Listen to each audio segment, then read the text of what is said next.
America ಸುತ್ತುವರೆದಿದೆ, trap ಮಾಡಿದೆ. America ದಾಳಿಗೆ ಇರಾನ್ನಿಂದ ಪ್ರತಿದಾಳಿ. ಸುಮ್ಮನೆ ಕೂತಿಲ್ಲ ಇರಾನ್ ಕೂಡ ಪ್ರತಿದಾಳಿ ಮಾಡಿದೆ. ವಿಜಯದ ಘೋಷಣೆ ಎಂದು ಪ್ರಕಟಿಸಿದೆ ಇರಾನ್ನ ಟಿವಿ. ಇದು ವಿಜಯದ ಘೋಷಣೆ. ವಾಯು ಪ್ರದೇಶವನ್ನು ಸಂಪೂರ್ಣವಾಗಿ ಕತಾರ್ ಮುಚ್ಚಿದೆ, ತನ್ನ ಏರ್ ಸ್ಪೇಸ್ ಅನ್ನು ಮುಚ್ಚಿದೆ. ಅಮೆರಿಕ ದಾಳಿಗೆ ಇರಾನ್ ಕೂಡ ಪ್ರತಿದಾಳಿಯನ್ನು ಮಾಡ್ತಾ ಇದೆ. ಸುಮ್ಮನೆ ಕೂತಿಲ್ಲ. ಆದರೆ ಅಮೆರಿಕ ಸಂಪೂರ್ಣವಾಗಿ ಇರಾನ್ ಅನ್ನು ಸುತ್ತುವರೆದಿದೆ, ಟ್ರ್ಯಾಪ್ ಮಾಡಿದೆ. ಅದು ಓಮನ್ನಿಂದ ಹಿಡ್ಕೊಂಡು, UAE ಹಿಡ್ಕೊಂಡು, ಕುವೈಟಿಂದ ಹಿಡ್ಕೊಂಡು ಇರಾಕ್, ಇನ್ನೊಂದು ಕಡೆ ಪಾಕಿಸ್ತಾನ. ಇತ್ತೀಚೆಗಷ್ಟೇ ಪಾಕಿಸ್ತಾನದ ಸೇನಾ ಮುಖ್ಯಸ್ಥರನ್ನು ಕರೆಸಿತ್ತು ಅಮೆರಿಕ.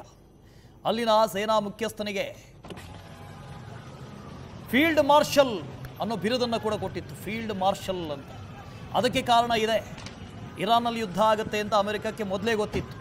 ಒಂದು ವೇಳೆ ಈ ಯುದ್ಧದ ಸಂದರ್ಭದಲ್ಲಿ ನೀವು ನಮ್ಮ ಜೊತೆ ಇರಬೇಕು, ಇರಾನ್ಗೆ ಸಹಕಾರ ಕೊಡಬಾರ್ದು ಅಂತ ಹೇಳಿ ಸಂಪೂರ್ಣವಾಗಿ ಇರಾನನ್ನು ಟ್ರ್ಯಾಪ್ ಮಾಡಿದೆ.